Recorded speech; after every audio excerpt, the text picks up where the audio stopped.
Ninguna figura como la del monarca francés Luis XIV sirve para representar mejor la época del absolutismo. En dicho periodo, que a grandes rasgos abarca los siglos XVII y XVIII, la monarquía absoluta de derecho divino consigue imponerse definitivamente. Este modelo político, conocido como Antiguo Régimen, se extenderá por Europa y se mantendrá hasta la Revolución Francesa a finales del siglo XVIII.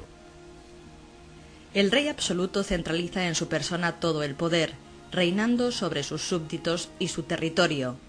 La nobleza, despojada de su función política, se convierte en aristocracia cortesana, contribuyendo al boato del rey. Por debajo de él, una amplia burocracia, un ejército especializado y una diplomacia compleja le ayudan en sus tareas de gobierno. El pueblo debe, con su trabajo y sus impuestos, contribuir al sostenimiento de este sistema, que se considera de origen divino y, por tanto, sancionado por la religión. Para sus habitantes, el mundo de la Edad Moderna poco a poco se hace más pequeño, más cercano, mejor conocido. Las potencias europeas del siglo XVIII intensificarán su conocimiento y dominio sobre buena parte de la superficie terrestre, haciendo al mundo cada vez más estrecho. La búsqueda de mayores recursos, principalmente materias primas, llevará a explorar y establecer colonias sobre extensos territorios extraeuropeos. España mantendrá sus posesiones americanas y su dominio sobre las Filipinas, mejorando la comunicación y control sobre las colonias. Portugal, la otra vieja potencia conquistadora, añadirá nuevos territorios a su colonia brasileña e incrementará su presencia en África gracias a la incorporación de Angola y Mozambique. Inglaterra, volcada a la conquista de nuevos territorios, verá asentarse su dominio sobre sus colonias en el Nuevo Mundo, al tiempo que fija sus ojos en África, donde establece enclaves de adquisición de esclavos en Gambia y Sierra Leona, y en el Índico, comenzando a establecerse en las Seychelles, India y Australia.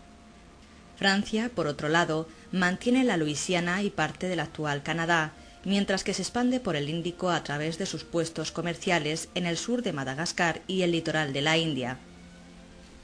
La última en llegar a la carrera colonial, Holanda, establecerá sus bases comerciales en Sudáfrica como punto intermedio hacia sus grandes dominios en Indonesia. Junto a estos grandes regímenes coloniales sobreviven tres formaciones políticas tradicionales, los imperios turco, ruso y chino, que se verán amenazadas por el empuje europeo. Desde el punto de vista de las mentalidades, frente a los grandes progresos y la extraordinaria vitalidad que caracterizaron el Renacimiento, el siglo XVII es una época de crisis. Crisis en la demografía, con mortandades producidas por sucesivas epidemias. Crisis en la agricultura, pues el desigual reparto de la propiedad de la tierra provoca una producción deficitaria. Crisis, por último, en la distribución de alimentos que hace habituales las hambrunas. De modo natural, estos factores provocaron frecuentes revueltas campesinas e incluso guerras civiles. Además, los conflictos entre estados produjeron la devastación de muchos territorios europeos.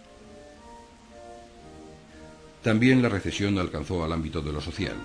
El ascenso económico de la burguesía mercantil se vio favorecido por el auge del comercio y la incipiente industria. Pero pronto los intereses de esta clase emergente chocaron frontalmente con los de la nobleza. Asimismo, los señores impusieron nuevas y gravosas cargas al campesinado, cuyas condiciones de vida ya eran de por sí muy penosas. El siglo XVII supone también un desplazamiento de los centros de poder en Europa. Frente a la decadencia imparable de los países mediterráneos, especialmente España, se produce la eclosión de una Europa atlántica, en la que rápidamente arraigaron las prácticas capitalistas. Inglaterra, Holanda y Suecia detentan a partir de ahora la preponderancia económica de base fundamentalmente mercantil. Europa en conjunto tuvo que renunciar al imposible sueño de constituirse en la unidad política cristiana que había representado el Sacro Imperio.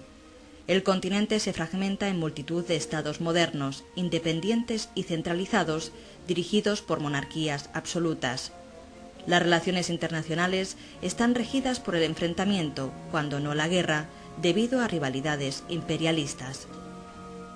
El siglo XVIII será a grandes rasgos una continuación de su predecesor. Sin embargo, el llamado siglo de las luces aporta elementos originales, configurándose como un periodo de extraordinaria expansión económica, movilidad social, renovación política y dinamismo cultural.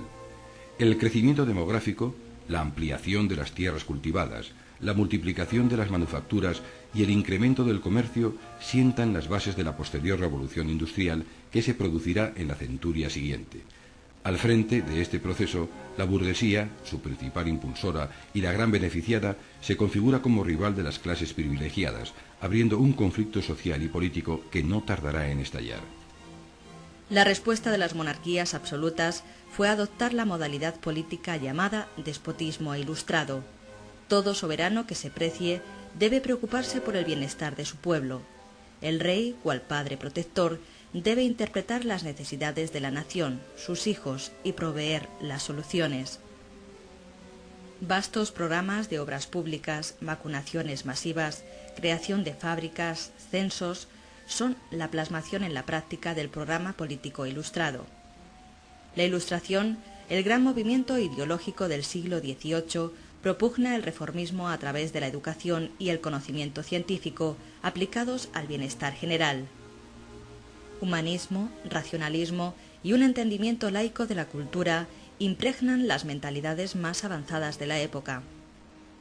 Estos caminos, aún apenas abiertos, serán las fuentes de las que beban los posteriores procesos revolucionarios y están, sin duda, en el origen del mundo contemporáneo.